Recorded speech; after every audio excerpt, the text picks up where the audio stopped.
উন্নতি চায় না, এ দেশের মানুষের উন্নতি চায় না, মেহনতি মানুষের উন্নতি চায় না, এদের ভাই বাংলাদেশে হতে পারে না। তাই প্রিয় বন্ধুরা আমার, যতদিন দেশের নেত্রী থাকবেন, বাংলাদেশ আওয়ামী লীগ থাকবে,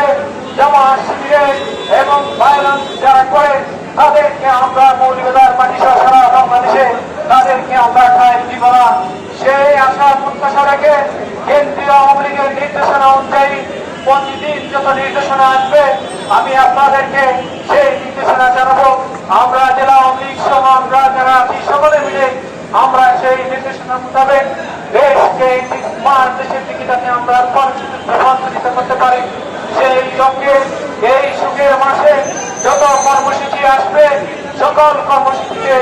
আপনার উপস্থিত থেকে জননেত্রী শেখ হাসিনা হাতকে শক্তিশালী করার লক্ষ্যে আমরা